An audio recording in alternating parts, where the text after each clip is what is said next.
Straight talk from Israel. You're listening to Israel News Talk Radio.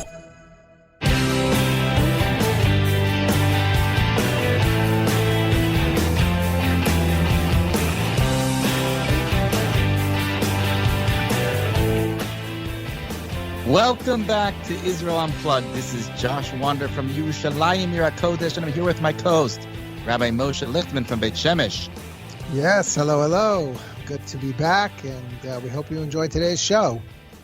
It's great to be back, and both of us in studio with real microphones that we can sound like we are professional instead of being on the road somewhere and in the car and on vacation. So Baruch Hashem, we're both back in our homes. So Israel Unplugged, if you don't know, is where you can get the unadulterated facts of where we're holding in the redemptive process, focusing primarily on the ingathering of the exiles.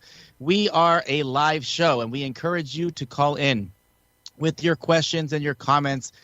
If you are unfortunately stuck in North America, I would ask you to call in. The number is 301-768-4841. That's 301-768-4841. And if you're fortunate enough to be here in Eretz Israel, we also want to hear from you. And the number is 02-650-0151. Again, that's 02-650-0151. We have a very exciting show planned for you today. We also have a very special guest that we've invited to come on, and he has some amazing things to say. We're going to be speaking about a concept of whether the temple, and this is a very theoretical concept, but we're going to speak about the idea of the temple coming from the heavens. Are we supposed to wait for some sort of magical moment, for some messianic time in which things are just going to happen by themselves, or are we supposed to be active participants in the process? Are we supposed to take concrete actions to make things happen? And this I think is one of the key elements which holds people, Jews around the world, back from coming home and being involved in this process, because they don't realize that they can be active participants in the process. We're going to speak about that. Again, we want you to call in. We want you to hear your comments and questions. So please make sure to call in during the show. Please stick with us, because we are going to be back just shortly, and we are going to have Rabbi Danny Myers from Ramat Beit Shemesh speak with us.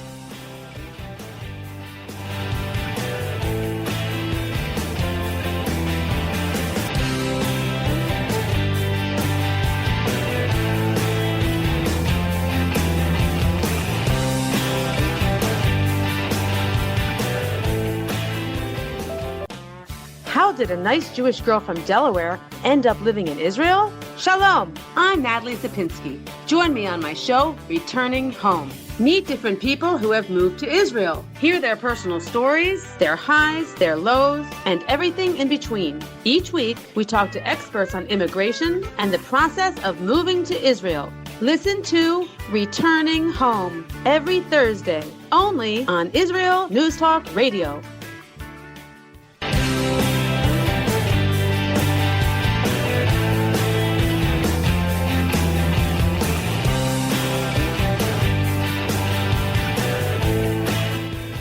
Welcome back to Israel Unplugged. I neglected during our intro to mention very, very important things. First of all, I just wanted to mention before that, as a matter of introduction, we're in a very special period of the Jewish calendar, a period in which it's a lot like a roller coaster. We go through Tisha B'Av, the 9 days, the 3 weeks, the 9 days, Tisha B'Av, a period of intense mourning. And then we flip over all of a sudden to Tu B'Av, and we leave the mourning period and we start going to a period of happiness, and it leads into Elul and leads into the high holy days of Rosh Hashanah and Yom Kippur. All this is like a real, and by the way, within the nationalistic calendar, we also have such a thing. We have Yom HaZikaron, Memorial Day, which is a very sad day where we memorialize all the people, all the soldiers that gave their lives, the ultimate sacrifice for our country. And it flows right into Yom HaTzmaut, into Independence Day, where we celebrate the independence of our new state.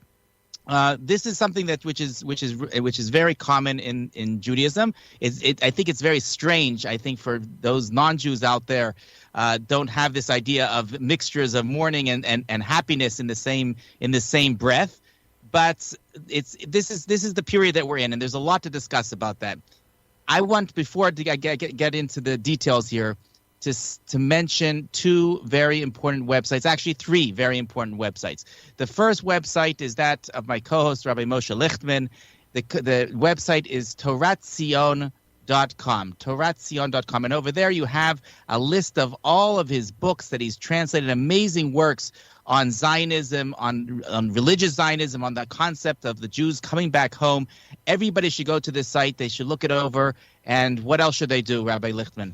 Yeah, and there is a donation button, and I am about to put out another book, a very, very important classic book on religious Zionist thought called Ayelet HaShachar by Rav Yaakov Filber, and I need a little bit of help financially to be able to put out that book. So if anybody out there is listening, please go to my website, toratzion.com, and hit the donation button, and whatever you can give would be greatly appreciated. And of course, if you have more questions about that and you're interested in a major sponsorship, you can contact him through that website as well. Our website is called bringthemhome.org.il. It's a mouthful. My co-host always forgets the IL part of it, which is fine. But there are other ways to get to it. It's timetolive.com, israeltorah.org. Lots of URLs. They all go to the same website, and that website includes this show as well as our other podcasts. It includes a blog. It includes many other aspects, including a video series. And that video series, I think, is quite unique. It's almost over 100 videos, I think, at this point, of prominent rabbis and rebbitzins speaking about the importance of the Jews coming back home today.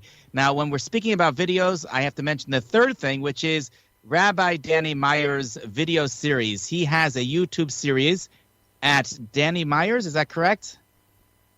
I think so. Yeah, Myers. Okay. And you do videos. I think you do at least one a day. You do daily videos on a whole variety of subjects, including Daf Yomi and different philosophical ideas. And a few of the most recent videos that you have produced caught my eye because they were dealing with a subject which we often deal with on this show, which is, I'm just looking at one now, which is watching the redemption unfold, enough already, move on. These are names that he's entitled his videos. The concept of whether the man has a place to take concrete actions in bringing the redemption about, or is it something that many Jews around the world believe, which is we're supposed to just sit and pray and do our thing and wait for it to happen? Rabbi Myers, we invite you. We thank you for coming on the show, and we would love to hear what you have to say about this most important subject. Okay, well, so nice to reconnect with the two of you, and thanks so much for having me. It's always a treat to be here with you two, and God should bless you with your holy work. Amen. Thank you. So as you said so eloquently, very much there are different paths among our holy brothers in the Jewish nation about how proactive to be in general in life, and specifically regarding bringing about the redemption of the Jewish people. And I pretty much maintain that in all aspects, a person has to be proactive in terms of one's personal life, personal development, his physical development, his health, eating healthy, exercising. And when it comes to national redemption, it's the same thing. We have to be back here in Eretz Israel in Israel. We have to go ahead, bring back every halacha that we possibly can. And there's about 200 commandments waiting for us regarding the temple, korbanot, the laws of purity, tumah and tahara, having 3 different Sanhedrins, major courts of law on by the Mikdash compound. That's not something that we wait for. We are proactive. So that is very much what I believe should be the Jewish approach from A to Z. Let me interrupt you. How is it possible to have any other position? I have 2 questions. The first question is, when else in Jewish history, in our very, very long exile, could we do anything but sit and pray? Meaning, we are in a unique position today in Jewish history where we are sitting in Medinat Yisrael, in the state of Israel. We have back after 1967, we have gotten back the Temple Mount. We have access to all sorts of things in the land that we never had access to before. We have the ability to make, like I said, concrete, proactive actions in order to make things happen.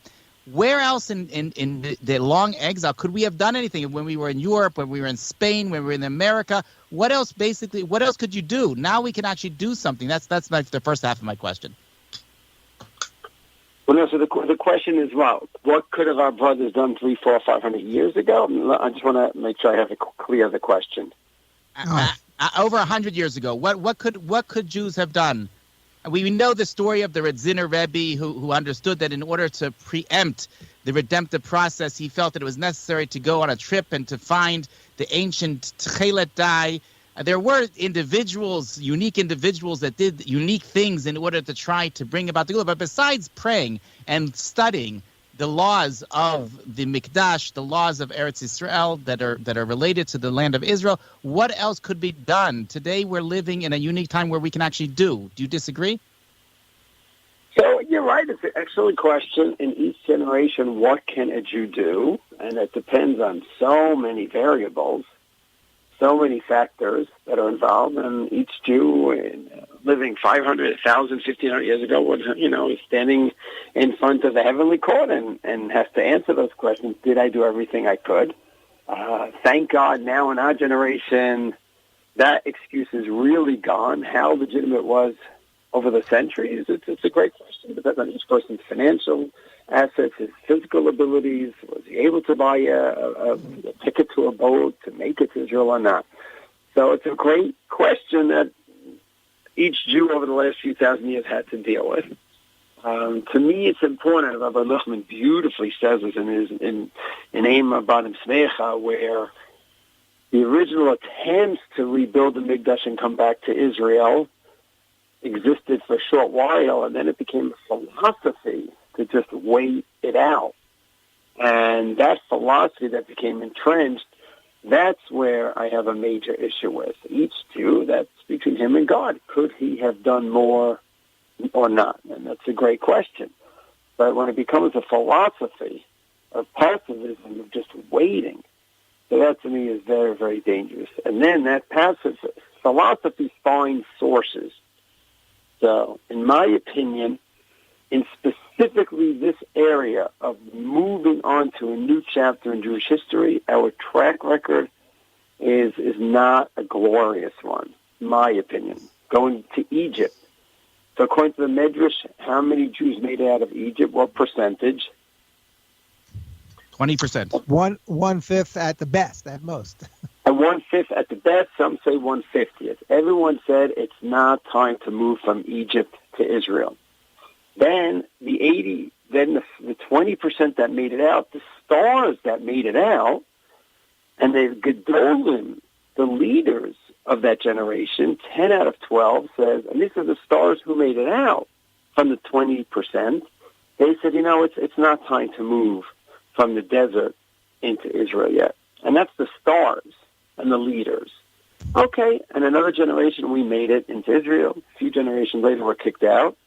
And once again, out of the millions of people exiled, 40,000 Jews who were not that connected to the Masorah, they weren't the leaders of the generation, together with Ezra, the leader, and a few other leaders, Nehemiah, that's the group that made it back. Once again, the majority said it's time to stay in Bavel, in Persia, and God will bring us back. And now when I see again so many holy people, both who are here in Israel or are in exile, are saying just stay passive. And the next chapter in Jewish history, the temple, don't get involved in that. To me, it's just a continuation where the majority of our holy nation, whom I love dearly, just is in that mode of not transitioning to a new chapter.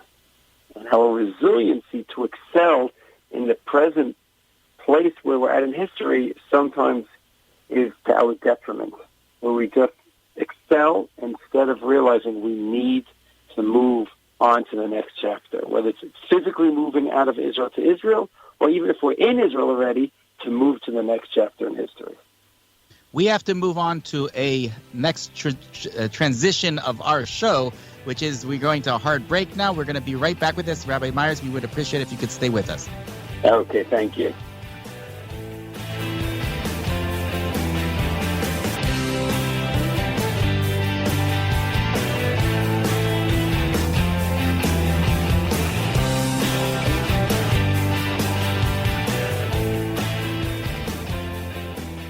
Shalom, everybody. Making a difference often takes just one moment and one person at a time.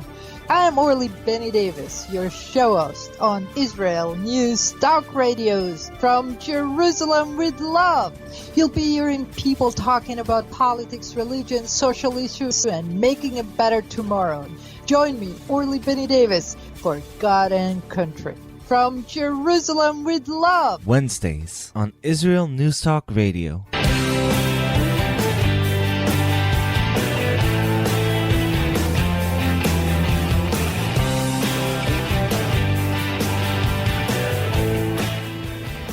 Okay, welcome back to Israel Unplugged. I just wanted to pick up on something that Rabbi Myers spoke about, the fact that we keep on getting this wrong. We keep on making the same mistake, basically, the sin of the spies, the despisal of the Holy Land, and not understanding when it's time to transition. So, I don't want to give an excuse, but I do want to read for you what some very great rabbis said about that topic. What I'm about to quote is, I'm pretty sure, from Kol HaTorah. Kol HaTorah is an amazing sefer, amazing book, written by one of the disciples of the Gra. And it's really basically the Torah of the Gra on the redemptive process. So he says as follows: we must know and understand from the very outset that the more we engage in the holy labor of ingathering the exiles and building Jerusalem, the more the Sitra Achra. Now, Sitra Achra means the other side, the evil side, meaning the spiritual forces up in heaven that want to stop good things from happening. The more the Sitra Achra tries to disrupt and thwart our efforts with his principal weapons, which is uprooting the truth and preventing the sanctification of God's name. And then he goes on to say, realize how strong the Sitra Achra is. He even succeeded in hiding the danger of the klipot from our holy patriarchs. What does that mean? He hid the klipa, which means the husk, the negative side, of Yishmael from Avram. Because Avram didn't recognize that Yishmael was not part of the Masorah, so to say.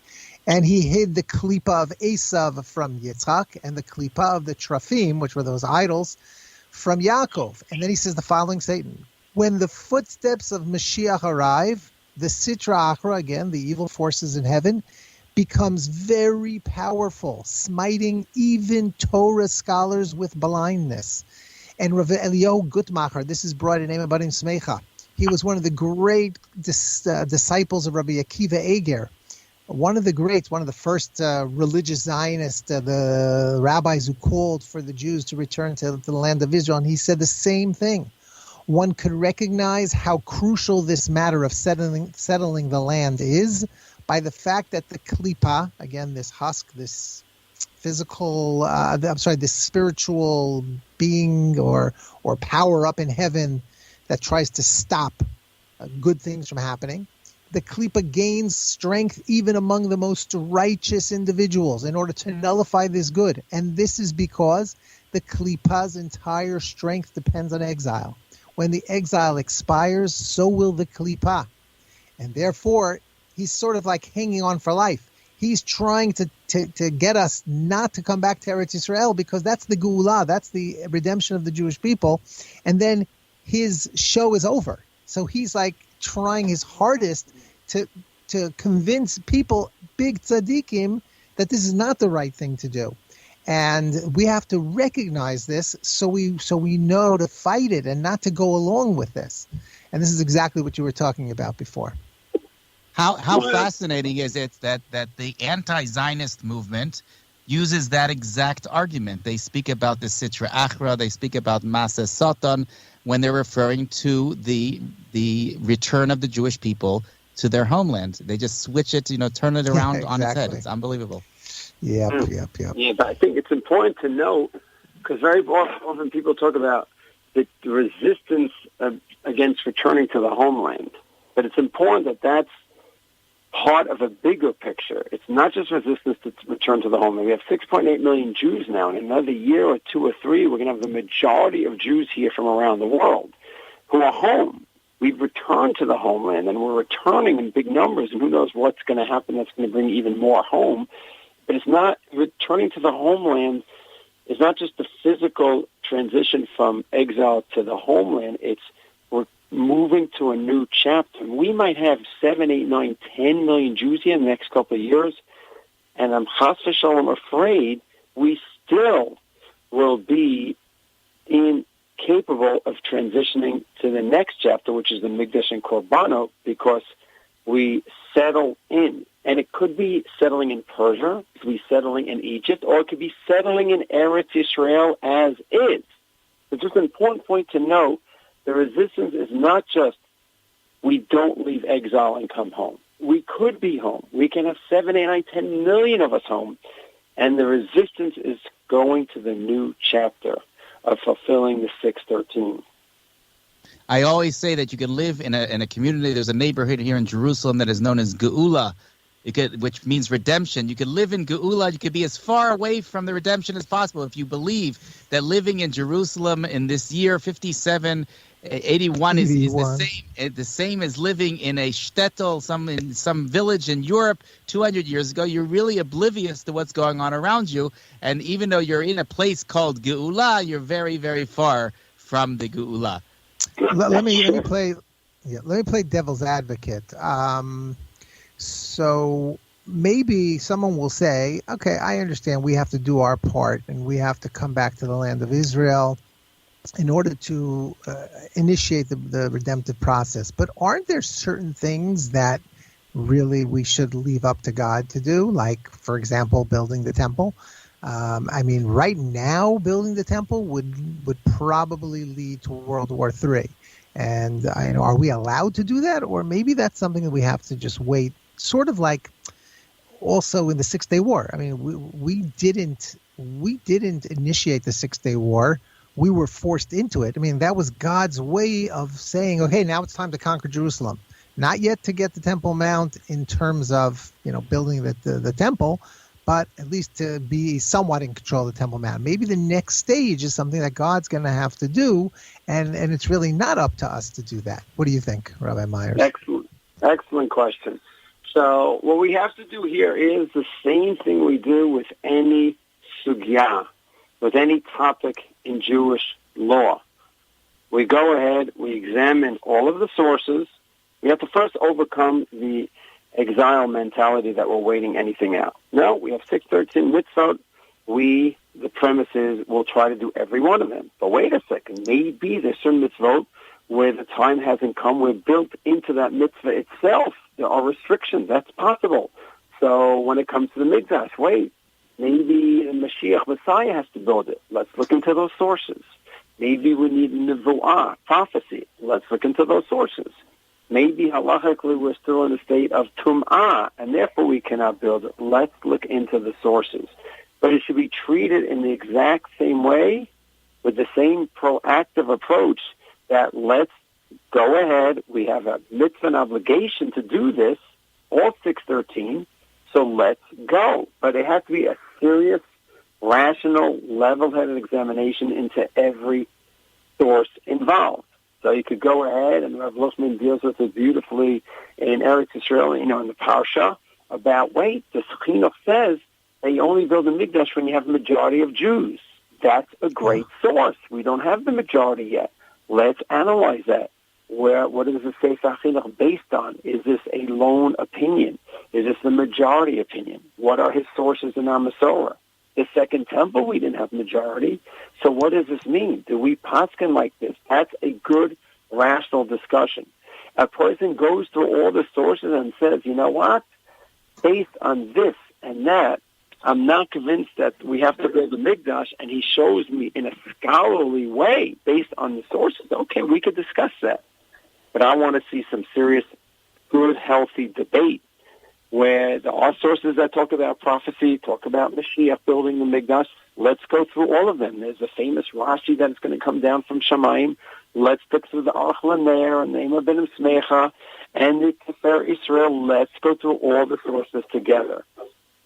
But the assumption one of my biggest arguments that I make is when people start discussing these issues, I say to them, okay, let's just assume that you're right. The Mikdash Min HaShamayim, that the temple is going to come down from the heavens, the Messiah is going to appear out of the blue, that everybody, all the Jewish people are going to be transported miraculously on the wings of eagles. Let's say that's all true. Tell me one thing. How will you know after this magical Mashiach moment happens, how will you know all the laws of Kodshim, Taharos, Tuma, Tahara, all the laws that revolve around the temple? How will you know these? Do you think that there's going to be a magical chip that's going to go into your head and all of a sudden we're going to know all these laws? Of course, no matter where you are and what position you're in, you have to be learning these laws. If you believe sincerely that the Messiah can come at any moment and that the temple is going to come down, you need to prepare ourselves. And I think this was the position of the Chavetz Chaim, that even though he was stuck in Radin in Europe, he still understood that we need to start preparing at least on a level of learning. I agree with you on two levels. A, that halachically you should be prepared, and if you really believe it's going to happen. And there's a pasuk in the Devarim, l'shech no tidrishu vatashama, that even if you're not going to be proactive and get involved in the building, at least seek it out intellectually, and that hopefully could further the process. So I totally agree. I go the next step further, and I think we have to be proactive here, but even if a person does not go that way, I agree. At least be involved in the sugya and the learning and the topic.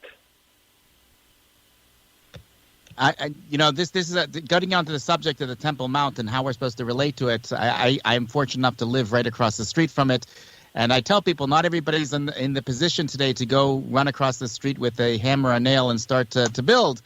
But there are many great organizations that are involved on a daily basis in the temple service. Yesterday, I went out with my children. There's a short. I'm gonna have to save this for the next segment. We're running to the end of a hard break here.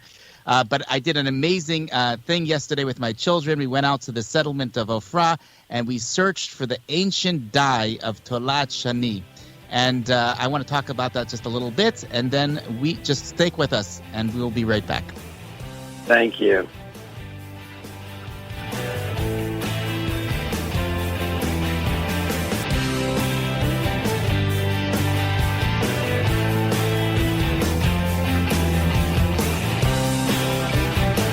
You're listening to Israel News Talk Radio. This is Shai Bentako, and each week I'll be webcasting to you from Judea, origin of the word Jew, a people besieged and beleaguered in every generation. Nazi Germany is but a memory, but in its place the world invented the phantom Palestinians as this generation's internationally authorized Jew killers. Tune in for a different slant on life in Israel, Phantom Nation, every Monday. Hi, I'm Rabbi David Aaron. The soul basics are the most profound, the most essential, and yet often the most neglected in our education. Join me for Soul Talk on Israel's News Talk Radio and discover the secrets to love, spiritual growth, and personal power.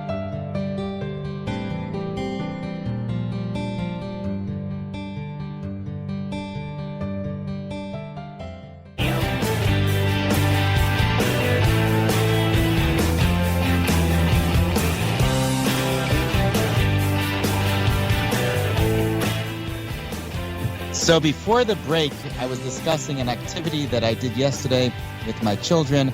I went with a very special woman to the settlement of Ofra. And there's a very, very short season of the year, or just a couple weeks, that there's a special worm that is stuck on a specific type of tree. It's a specific type of oak tree. And if you look, you have to look very, very carefully at the oak tree, at different parts of the leaves and branches, and you can find the eggs of this worm. You could pull them off, and you can save them, and that is one of the dyes which is necessary to use in the temple service. It's necessary for the parochet. It's necessary for the curtains. It's necessary for parts of the bigdei kuna, of the clothing worn by the Kohen in the temple. And I'm just thinking to myself, people that live in America, Jews that live around the world, they don't have this opportunity to be involved in such a proactive way that, like, my children are just so excited to be able to pull these worms off of the trees in order to be used for temple service. It's absolutely invigorating. But I have a question. I was thinking to myself, what was I thinking years ago, going back over 35 years ago, when I was new to this land? I came here to study in yeshiva. I had no intention of moving here. And if I was put inside of my house speaking to me, fast forward 35 years, and I was listening to this guy, I would say, this guy is out of his mind. What does he think? Like, he thinks all the Jews belong in Israel? Like this is not mainstream Judaism. At least it wasn't at the time. Maybe it's changed a little bit since then. But I was trying to think to myself, what could I have said to this boy of 35 years ago, this single boy at a Shabbat table, that could have convinced him that we are living in a different era today? And I still have not come up with the right answer. Any thoughts? I'll let you start, Rabbi Myers. I'll take over afterwards.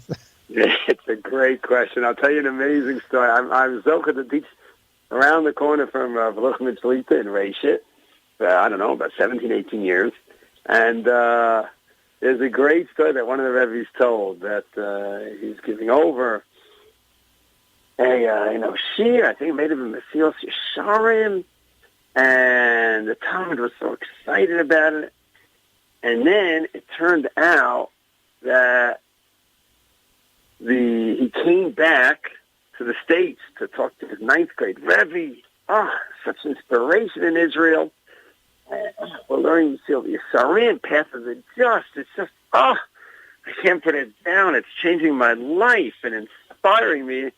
And the Rebbe, the ninth grade Rebbe, had a funny look on his face. And the Talmud was like, what? And the Rebbe didn't want to say, but the student pushed him. What? He said, in ninth grade, every day we started off our class, our shir, our lecture with what book? The Silat Yesharim.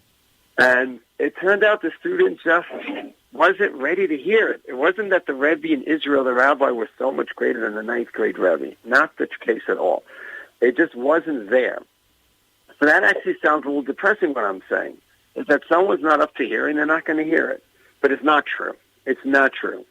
Because there's something, a mysterious force called the Chilat Chavshit, free will.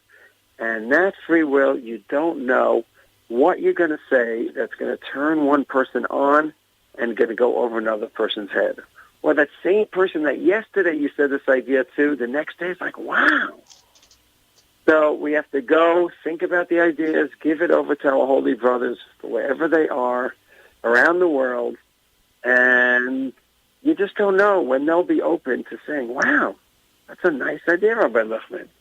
Hey, Josh, that's nice. I'm going to think about that. So we're believers. I always say Danny Myers about myself, I'm a Breslov Chassid. You say, what do you mean, Danny Myers? You're clean cut, you're clean shaven, you don't have payas. There's nothing about a Breslov Chassid that looks like you. But in terms of faith in our fellow Jews, I don't give up.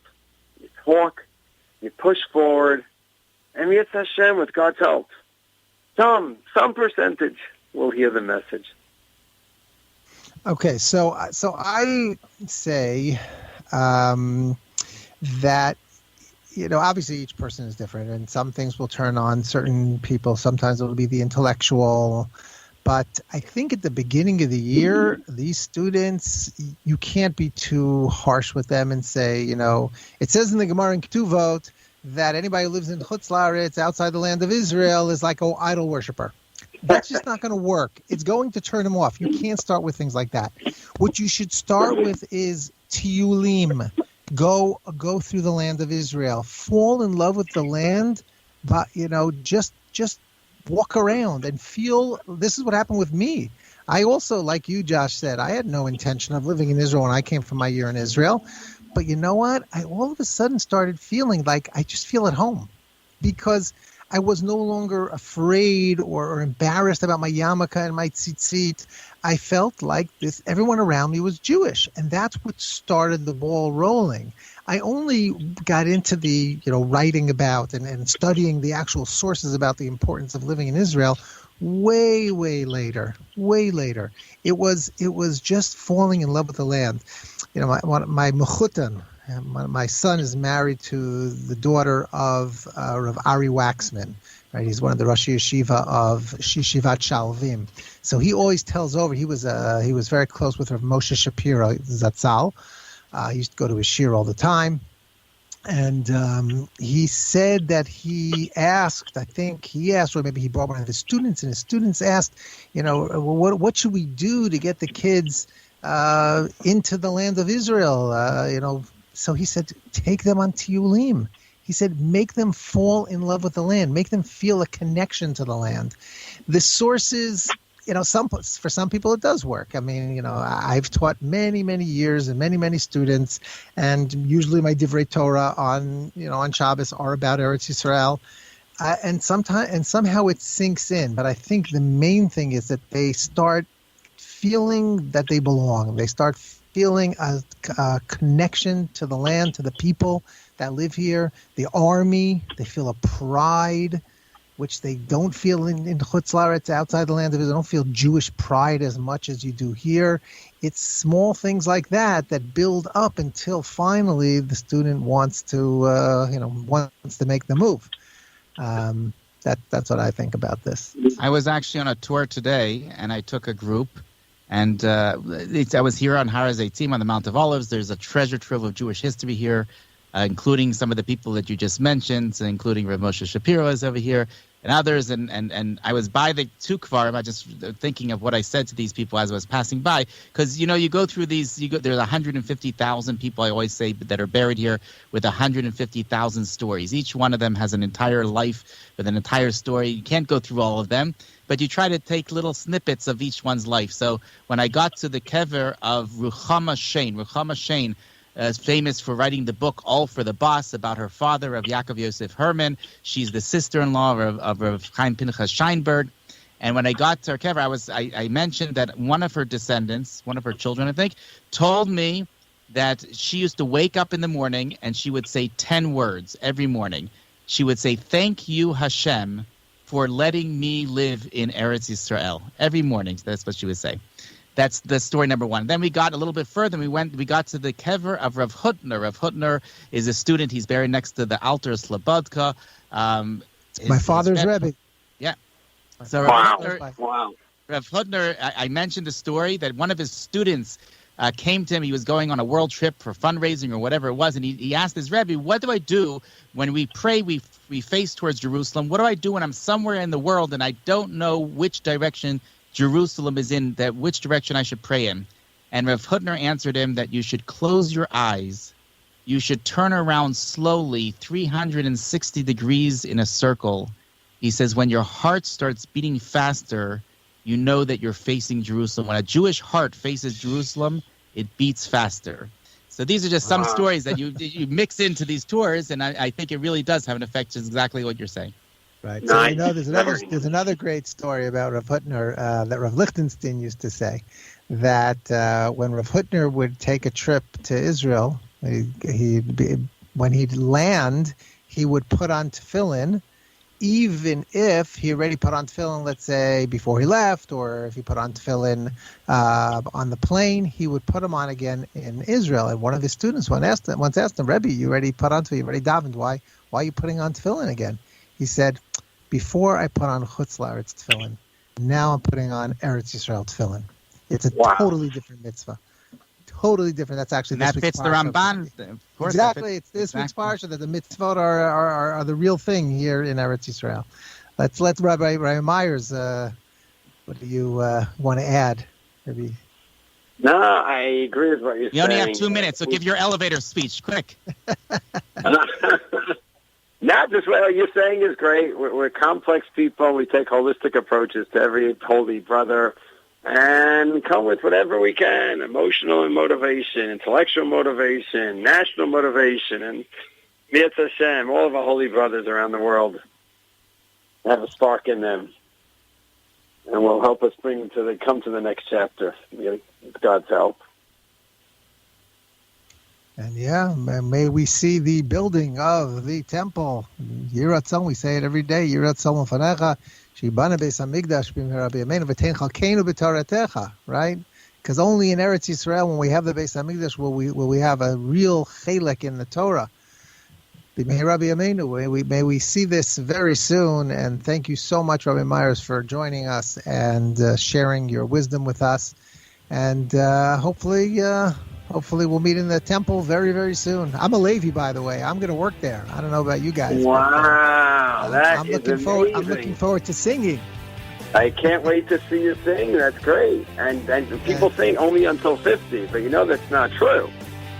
That's only for the hard work. No, Rambam says it's only in the midbar when they used to travel and carry things. Now, there's no age limit. It all depends on physical capability and singing capability. Israel News Talk Radio's chat room. Just click the orange button at the top of the IsraelNewsTalkRadio.home page, log in as yourself or an anonymous guest, and join in on the fun. You'll meet other listeners from all over the world who listen to Israel News Talk Radio, and you can make new friends. Israel News Talk Radio's chat room. It's the closest you can get to being in the studio with us. We love listening to Israel News Talk Radio. Where can you get the inside news on Israel? At Israel News Talk Radio, we're dedicated to sharing Israel's inside story with the world by providing our listeners with news on Israeli politics, current affairs, and Israeli Jewish culture. The Israel News Talk Radio homepage also provides you, the listener, with useful information at your fingertips, with scrolling news headlines, weather, currency exchange, Shabbat candlelighting times, and so much more. Our radio programming is always accessible and on demand. We operate absolutely free of charge for everyone, everywhere.